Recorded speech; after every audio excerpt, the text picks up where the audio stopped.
자기 전에 한 스푼의 꿀을 먹으면 어떤 일이 일어날까요? 세포가 바뀌고 몸이 회복됩니다. 그래서 잠자기 전에 꿀을 한 스푼 정도 먹으면 체력 강화에 정말 좋은 겁니다. 꿀은 가만히 두어도 썩지 않는 특성이 있어 지구상에서 상하지 않는 유일한 식품이라고 하죠. 덕분에 고대 이집트 시대부터 보존식품으로 사용되어 왔고, 발굴된 고대 무덤에서도 수천 년이 지난 꿀이 여전히 먹을 수 있는 상태로 발견된 사례가 있습니다. 꿀 1kg을 얻기 위해서 벌들은 약 560만 송이의 꽃을 돌아다니며 수확해야 한다고 해요. 영양 성분을 보면 포도당과 과당 외에 꽃에서 가져온 식물의 영양 성분과 꿀벌의 침속 효소를 섞어서 숙성을 시키지요. 이렇게 만들어진 벌꿀에는 몸에 좋은 성분이 가득한데 비타민과 미네랄, 아미노산 등 다양한 영양소가 풍부하게 포함된 건강식품으로 변하게 되는 거예요. 특히 엽산과 비타민C가 많이 포함되어 있고 머리에 좋은 콜린과 아세틸콜린도 들어있습니다. 꿀은 항염증 및 항암 효능이 뛰어나며 면역력 강화에도 좋은데, 상처가 난 곳에 꿀을 바르면 상처 치유에 도움을 주고, 몸이 허약하거나 컨디션이 좋지 않을 때 잠자기 1시간 전쯤 한 스푼 정도 먹고 잠을 자면 몸이 자연스럽게 회복되게 도와 체력 강화에 좋습니다. 예로부터 꿀을 매일 섭취하는 사람들은 장수하는 경우가 많았고, 이런 이유로 꿀을 보약이라고 생각해 왔는데요. 한의학에서도 통증 완화와 신경 안정에 오랫동안 약재로 사용되어 왔으며 피부를 윤택하게 할 때 쓰였다고 해요. 여러분, 저녁마다 꿀을 꾸준히 먹고 자면 몸이 달라지는 것을 느낄 수 있습니다. 오늘 영상을 끝까지 보신다면 꿀과 효능이 배가 되는 음식과 체내 흡수율을 극대화시켜주는 레시피, 그리고 건강에 좋은 진짜 꿀을 고르는 팁까지 모두 알게 되실 거예요. 아직 구독 안 하신 분들 계실까요? 아래 구독과 좋아요를 먼저 꾹 눌러주세요. 주변에 소중한 분들께 공유도 해주시고 건강 생활도 많은 소개 부탁드립니다. 최신의 연구 자료를 바탕으로 건강 정보를 전해드릴게요. 꿀 효능 첫 번째는 항암 효과 및 소화기 건강입니다. 혹시 위장병이나 위궤양으로 힘드신가요? 꿀은 위장 점막을 보호하고 항염 효과를 통해 위염과 위궤양 치료에 도움을 줄 수 있다는 연구 결과가 있습니다. 그중 밤꿀은 염증 매개체인 사이토카인의 생성을 억제해 몸속 염증을 줄이는 데 효과적이라고 밝혀졌고, 한국식품연구원에서는 밤꿀의 항산화 성분이 위암세포의 성장을 억제하고 세포사멸을 유도한다고 발표했습니다. 게다가 유방암 및 대장암 세포의 성장을 억제한다는 연구 결과도 암연구 및 임상종양학저널에 실렸습니다. 또 아카시아 꿀의 항균 성분은 헬리코박터균의 성장을 억제하고 사멸하는 데 도움을 줄 수 있고, 위암세포의 사멸을 유도해 암세포 증식 억제에 효과가 있다는 결과도 있지요. 이뿐만 아니라 꿀은 간암 및 폐암세포에 대한 항암 효과가 있다는 연구 결과가 국제학술지인 뉴트리언츠에 보고되는 등 많은 성과가 있습니다. 장이 예민해서 설사를 자주 하신다면 꿀을 드세요. 꿀의 올리고당은 장내 유익균의 성장을 촉진하고 장 건강을 개선하는 데 도움을 준다는 연구 결과도 있습니다. 이는 꿀의 프리바이오틱 성분이 장내 미생물의 먹이가 되어 장내 세균 균형을 맞춰주고 장 건강에 도움이 된다고 해요. 두 번째, 구강 건강에 좋습니다. 꿀을 먹고 양치할 필요가 없다는 말 들어본 적 있나요? 꿀이 구강 건강과 치아를 썩게 하지 않는다는 내용이 연구를 통해 입증되었죠. 구내염에도 꿀을 바르면 효과적입니다. 꿀에는 여러 가지 항산화 물질들이 포함되어 있어 여러분의 몸속에 있는 진균과 세균을 없애주는 효과가 있어요. 특히 입냄새가 나는 분들은 저녁에 꿀을 꾸준히 드시는 것이 좋은데요. 입속의 균들을 죽여주기 때문에 오히려 먹고 자다 보면 그 문제도 사라질 수 있습니다. 연구에 따르면 꿀의 항산화 성분은 항균, 항염 효과가 뛰어나며 구강 건강을 개선하고 입냄새를 줄여주는데, 특히 마누카 꿀이 구강 내 병원균의 성장을 억제하는 데 효과적이라는 결과가 있습니다. 따라서 꿀이 구강 내 균 조절에 좋은 영향을 미친다는 점은 과학적으로도 입증된 사실이에요. 세 번째, 당뇨에 도움이 됩니다. 최근 연구에 의하면 꿀에 함유된 당분은 몸에 해가 되는 것이 아니라 오히려 도움을 준다고 합니다. 단맛을 가진 것은 모두 건강에 나쁘다고 대부분 생각하지만 자연에서 나는 꿀은 천연 당분으로 설탕과는 다릅니다. 혈당 지수는 꿀의 종류와 성분에 따라 다소 차이가 있지만 45에서 64 사이로 일반적으로 낮은 편이어서 당뇨 환자에게 나쁘지 않습니다. 꿀은 포도당과 과당이 70%를 차지하고 나머지 30%는 비타민, 미네랄, 수분 등으로 채워져 있어 영양가가 아주 풍부한 음식입니다. 설탕은 분자가 크기 때문에 소화 과정에서 포도당이나 과당으로 분해되어 흡수되는데 이 과정에서 인슐린이나 칼슘, 비타민을 소모하고 혈당을 높이게 되어 반면 꿀은 소화와 분해 과정을 이미 거친 상태로 작은 단당류로 구성되어 있어 별도의 소화 과정 없이 곧바로 몸에 흡수되어 빠르게 에너지원이 되지요. 꿀을 먹으면 피로가 빠르게 사라지고 에너지가 회복되는 효과를 느낄 수 있는 이유이기도 해요. 이런 이유로 설탕 대신 꿀을 먹으면 당 조절에 도움이 될 수 있습니다. 꿀은 영양소가 많기 때문에 한 번에 혈당이 급격하게 오르지는 않아요. 그러나 달기 때문에 물론 오르긴 하죠. 설탕이나 다른 당류에 비해 인슐린 수치를 덜 올려주기 때문에 당 관리에 훨씬 더 좋습니다. 그래서 꿀을 드실 때는 한 스푼 정도를 먹되 다른 단 것들을 절제하면 됩니다. 필요 이상의 당분은 살로 가거나 몸에 독이 될 수 있기 때문에 절대 드시지 않는 것이 좋겠지요. 약용식품저널에 발표된 연구에서는 꿀이 혈당 수치를 개선하고 인슐린 저항성을 감소시키는 데 도움이 된다는 결과를 보였습니다. 게다가 꿀의 항산화 성분이 당뇨 환자의 심혈관 건강을 개선하는 데 긍정적인 영향을 미친다고 합니다. 이와 같이 꿀을 적절히 섭취하면 당 조절에 도움이 될 수 있다는 점은 과학적으로 입증된 사실입니다. 네 번째, 심혈관 건강에 좋습니다. 꿀은 항산화 효과가 뛰어나서 우리 몸의 세포를 보호해주며 혈관 손상을 예방합니다. 연구에 따르면 꿀에 포함된 항산화 물질과 폴리페놀이 혈중 지질 수치에 좋은 영향을 미쳐서 혈관 속 나쁜 콜레스테롤 수치를 낮추고 심장과 혈관을 튼튼하게 해준다는 결과가 있습니다. 따라서 동맥경화나 고혈압 같은 심혈관 질환을 예방하는 데 큰 도움이 되는 거죠. 게다가 꿀은 항염증 작용 효과로 혈관 내 염증을 줄이는 데 도움을 주는데요. 이는 심혈관 질환의 위험을 감소시키는 데 중요한 역할을 합니다. 다섯 번째, 면역력에 좋습니다. 꿀 속에는 엄청난 양의 비타민과 미네랄이 들어 있습니다. 바로 이 성분들이 우리 몸의 면역력을 쑥쑥 높여서 감기나 외부에서 유입되는 바이러스로부터 건강을 지켜주는 것이죠.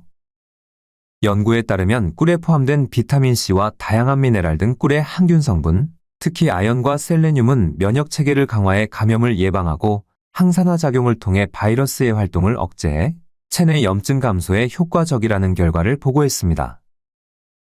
이렇게 꿀은 우리 몸의 면역력을 높여주고 건강을 지키는 데 중요한 역할을 하는 만큼 매일 가까이 해보세요. 꿀을 먹을 때는 몇 가지 주의할 점이 있습니다.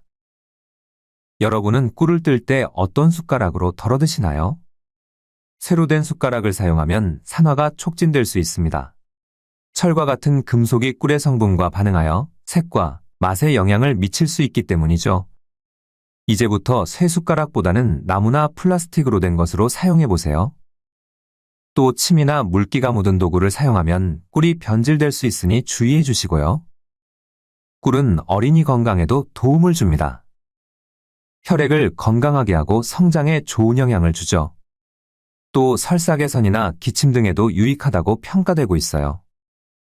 다만 연령에 따라 주의가 필요한데요. 만 1살 미만의 어린이는 꿀을 섭취하는 것이 금지되어 있으며 미국 질병통제예방센터와 같은 보건기관에서도 이를 권장하고 있습니다. 꿀은 보통 클로스트리디움 보툴리눔이라는 포자를 포함하고 있습니다. 이 포자는 성인에게는 문제가 되지 않지만 만 1살 미만의 어린이에게는 위험할 수 있어요.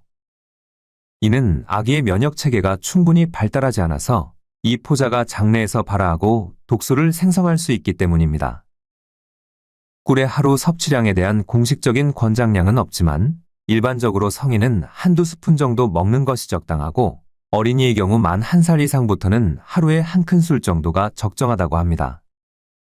또 너무 많이 섭취하면 혈당이 과도하게 상승할 수 있고 설사 부작용이 나타날 수 있는데요. 당뇨병 등의 질환이 있는 경우에도 섭취량을 조절해야 할 수 있습니다. 꿀을 보관할 때는 직사광선을 피해서 보관해 주시는 것이 좋고요. 꿀은 결정이 생기지 않도록 보관하려면 16도 이상이 좋습니다. 천연 벌꿀은 온도가 내려가면 결정이 생겨 딱딱해지므로 먹기가 불편해지는 단점이 있지요. 이 현상은 변질된 게 아니기 때문에 그대로 드셔도 좋고 약한 불로 가열해서 녹여 드셔도 됩니다. 참고로 가짜 꿀은 결정이 생기지 않는다고 해요. 원하는 꿀을 드시고 싶다면 구입할 때 꿀의 종류와 성분표를 잘 비교해 보셔야 합니다. 시판되는 꿀은 육안으로 보면 모두 비슷해 보여 자칫 낭패를 볼 수 있는데요. 시중에는 사양벌꿀을 마치 천연벌꿀처럼 둔갑시켜 파는 업체도 있으니 주의해야 합니다. 사양벌꿀은 벌에게 꽃이 아닌 설탕물을 먹여서 생산한 꿀입니다. 그래서 영양 성분이 가장 적은 꿀이에요. 제품 포장지를 보면 사양벌꿀이라고 표시가 되어 있으니 확인하고 구매하시면 됩니다. 참고로 사양벌꿀은 몸에 나쁘지는 않지만 영양 성분이 적어서 설탕 대신 일반 요리에 사용하기 좋습니다. 꿀은 자연에서 직접 채집한 천연 벌꿀인지 여부에 따라 몸에 좋은 성분의 종류와 함량이 천차만별인데요. 이를 판단하는 기준은 탄소동위원소 비율을 확인하면 됩니다. 식약처 기준은 마이너스 23.5% 이하이고 양봉협회에서는 마이너스 22.5%를 기준으로 평가하고 있는데요. 이 수치가 낮을수록 천연벌꿀이 맞는 거지요.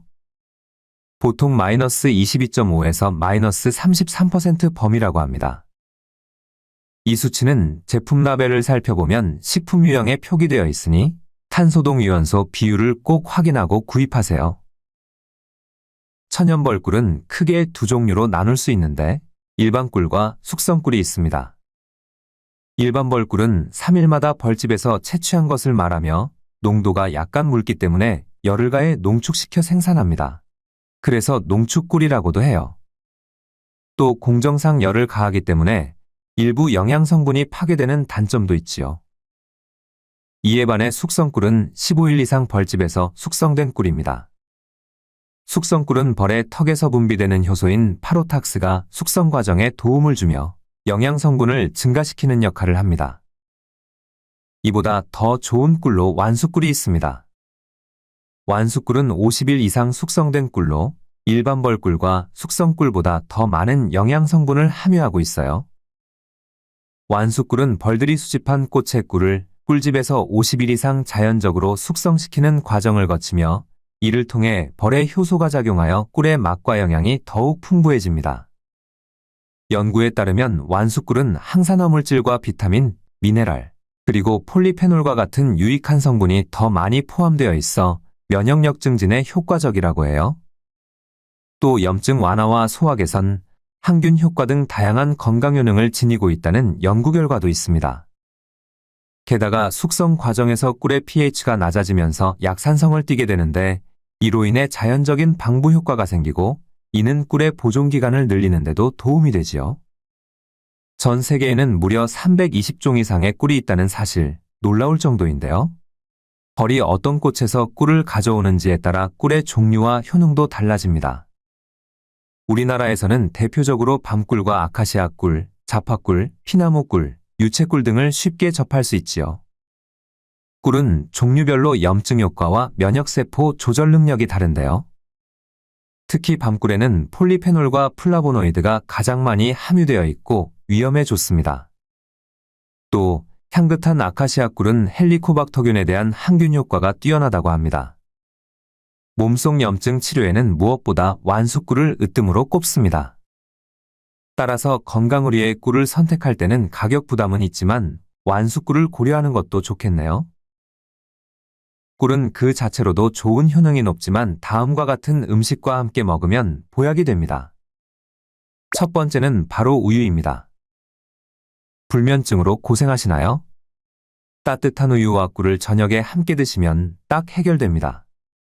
우유에는 트립토판이라는 아미노산이 들어있어요.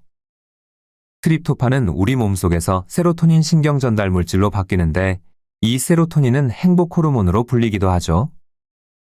놀랍게도 세로토닌은 우울증 해소뿐 아니라 불면증의 원인인 각성 호르몬 자체를 억제해줍니다. 이는 깊은 잠을 잘 수 있는 이유인 거죠. 하지만 안타깝게도 우유만 먹으면 몸속 흡수율이 떨어지는데 이때 꿀을 타서 드시면 효과가 높아집니다. 꿀 자체에도 트립토판이 들어있을 뿐 아니라 우유에 함유된 아미노산과 우리 몸속에서 잘 흡수되어 바로 활성화될 수 있도록 촉진해주는 것이죠. 연구에 따르면 꿀은 세로토닌 수치를 높이는 데 도움을 주며 우유와 함께 섭취할 때 그 효과가 배가 된다는 결과도 있습니다. 잠은 건강에 정말 중요한 만큼 수면을 도와주는 효능을 빠르게 보세요. 두 번째, 계피입니다. 계피는 따뜻한 성질을 가지고 있어서 혈액순환을 촉진하는 역할을 합니다. 다리 관절 및 말초신경에 주로 작용해서 손발이 차가운 수족냉증 치료와 생리통, 관절 통증 등 진통 완화에 효능이 좋지요. 아침에 계피가루 반 티스푼을 따뜻한 물에 타서 마시면 효과적인데요. 이때 꿀을 넣어보세요. 기적이 일어납니다. 항산화 물질이 가득한 계피와 꿀을 추가하면 관절염 완화에도 시너지 효과가 높아집니다. 실제로 덴마크 코펜하겐 대학교에서 관절염 환자 200명을 대상으로 실험을 했는데요.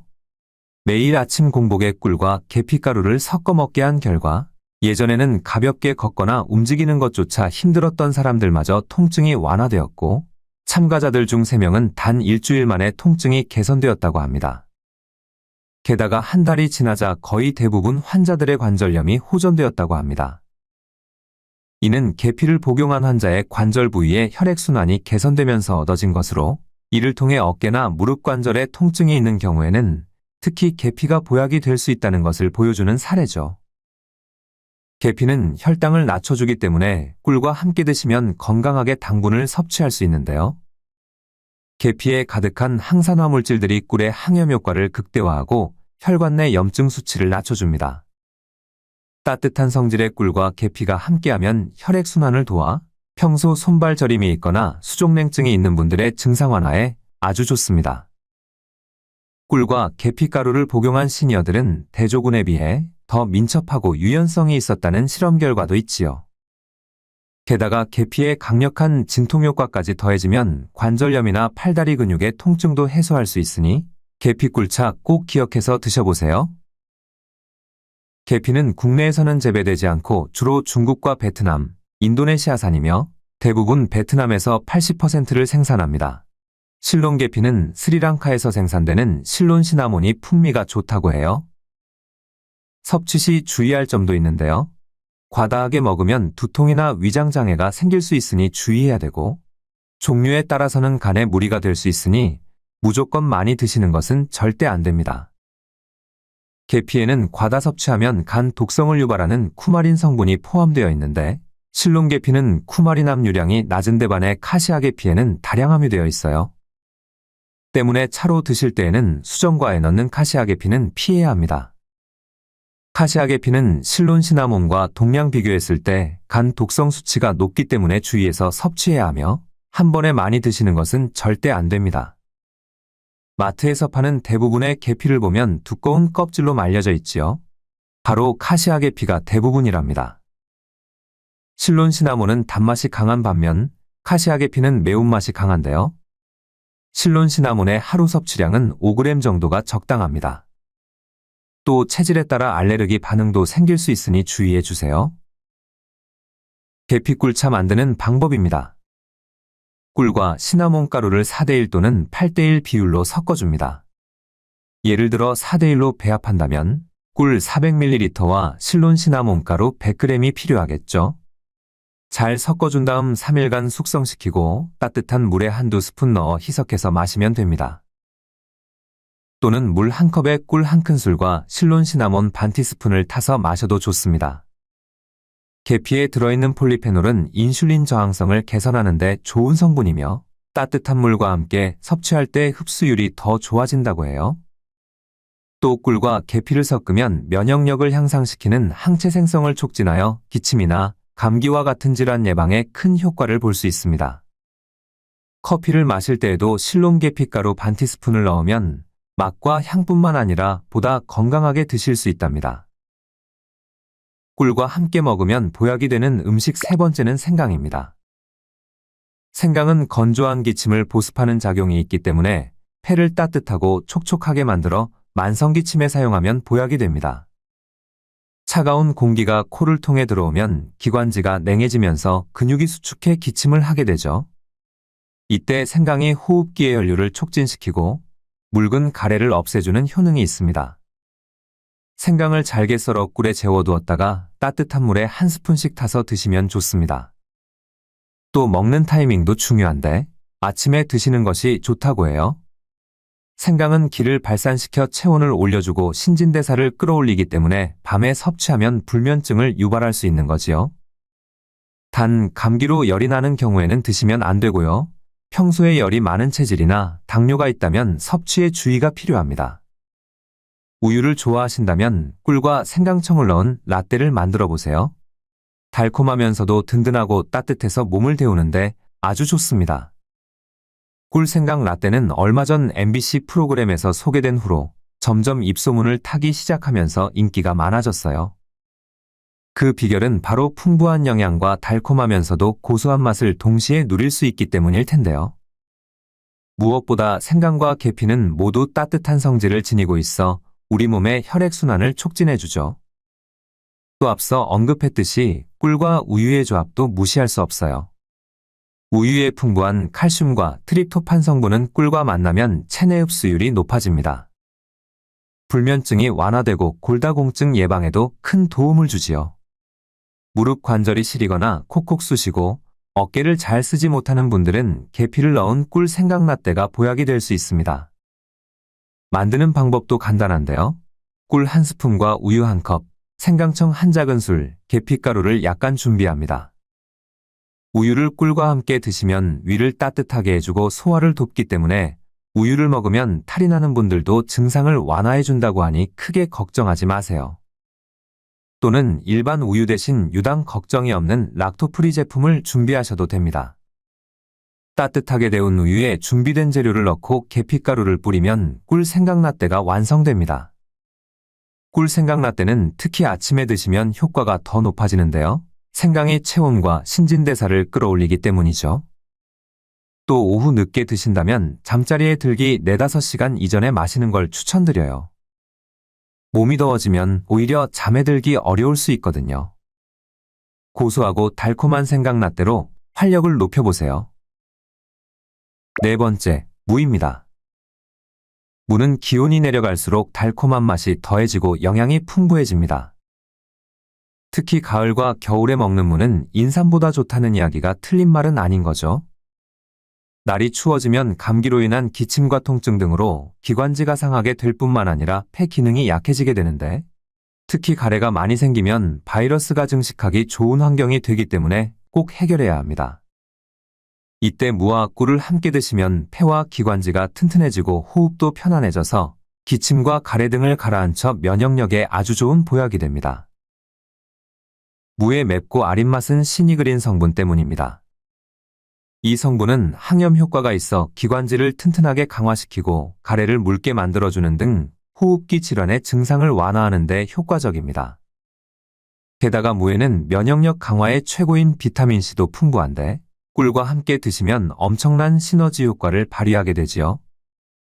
비타민C는 감염에 대한 저항력을 높이는 데 중요한 역할을 합니다. 무말랭이 차에 꿀 한 스푼을 넣어 마시는 것도 최고랍니다.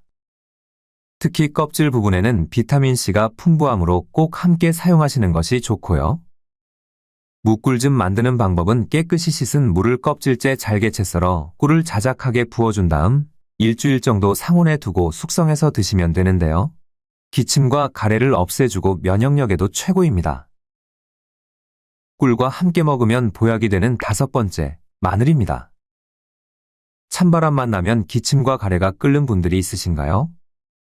마늘을 꿀과 함께 먹으면 기침과 가래를 잠재우고 면역력과 원기 회복에 좋은 보약이 됩니다. 마늘은 타임지가 선정한 세계 10대 건강식품으로 많이 알려져 있고 항균 작용과 약해진 면역력을 끌어올리는데 매우 탁월한 효과를 가지고 있습니다. 알싸한 맛을 내는 알리신 성분은 항균 작용이 뛰어나 병균이 몸속에 침투하는 것을 막아주죠. 살균력 또한 탁월해서 염증을 유발하는 원인이 되는 대장균이나 곰팡이균 등 유해균을 제거하는 데에도 큰 도움을 줍니다. 연구에 따르면 마늘의 알리신은 강력한 항균 및 항염 효과가 있어 호흡기 질환의 예방과 치료에 효과적이라는 결과가 있습니다. 미국 국립암연구소에서는 항암식품 1위로 마늘을 선정할 만큼 마늘에 포함된 알리신과 항산화 물질들이 암세포의 성장을 억제하고 면역력을 높이는 데 도움을 줄 수 있다고 했는데요. 특히 폐암과 간암, 위암, 대장암 등 각종 암의 발생을 억제하는 데 효과적이라고 밝혔습니다. 이렇게 몸에 좋은 마늘이지만 특유의 알싸함 때문에 많이 먹기 어려운 게 사실이죠. 이때 꿀을 곁들이면 맛의 마법이 일어납니다. 꿀과 함께 먹으면 꿀의 달콤함이 마늘의 맵고 자극적인 맛과 알싸함을 잡아줄 뿐 아니라 입과 위에 자극을 덜어줘서 꾸준히 먹을 수 있게 되죠. 꿀마늘의 효과는 정말 대단한데요. 연구에 따르면 꿀에는 티아민이 풍부한데 매운맛을 내는 마늘의 알리신 성분과 만나면 강력한 피로회복 성분인 알리티아민이 생성되고 그 시너지가 폭발하여 체내 흡수율이 최대 10배에서 20배까지 높아집니다. 주변에서 마늘 주사를 맞았다는 말 한 번쯤은 들어보셨을 거예요. 이 주사는 특히 에너지를 많이 쓰는 운동선수나 바쁜 일정에 쫓기는 연예인들이 자주 찾을 만큼 피로회복 효과가 뛰어나다고 합니다. 마늘 주사의 인기 비결은 핵심 성분이 바로 알리티아민의 생체 이용률을 높인 형태인 프로설티아민이라고 합니다. 그러니 집에서도 알리티아민이 듬뿍 담긴 꿀마늘을 직접 만들어 드시면 되는 거죠. 그럼 꿀마늘을 만들어 볼까요? 먼저 껍질 깐 마늘을 깨끗이 씻어 찜기에 넣고 뚜껑을 닫아 10분 정도 찝니다. 마늘을 찌면 특유의 매운맛이 줄어드는데 단맛도 생기고 먹기도 편할 뿐 아니라 위장 자극을 덜어주는 장점이 있지요. 10분간 찐 다음 불을 끄고 5분 정도 뜸을 들입니다. 마늘을 꺼내 한 김 식히면서 수분을 제거해 주세요. 소독해서 완전 건조한 밀폐 용기에 마늘을 넣고 마늘이 잠길 정도로 꿀을 부어주면 완성입니다. 이렇게 만든 꿀마늘은 일주일 정도 지나면 숙성이 되기 때문에 더욱 맛있게 즐길 수 있어요. 하루 섭취량은 마늘 크기에 따라 다르지만 성인 기준으로 하루 5개에서 9쪽 이내로 드시면 보약이 됩니다. 또 마늘을 먹고 남아있는 꿀은 꿀차나 요리에 활용하셔도 좋고요. 다만 당뇨가 있거나 열이 많은 체질 또는 평소에 술을 자주 드신다면 지속적인 섭취는 피하는 것이 좋은데요. 눈이 충혈되거나 혈압, 혈당이 오르는 증상이 생길 수 있으니 이 점 주의해 주세요. 꾸준히 먹기만 해도 몸이 좋아지는 걸 확실히 느낄 수 있을 거예요. 구독과 좋아요, 알림 설정도 잊지 마시고 소중한 분들과 함께 건강한 정보를 나누세요. 시청해 주셔서 감사합니다.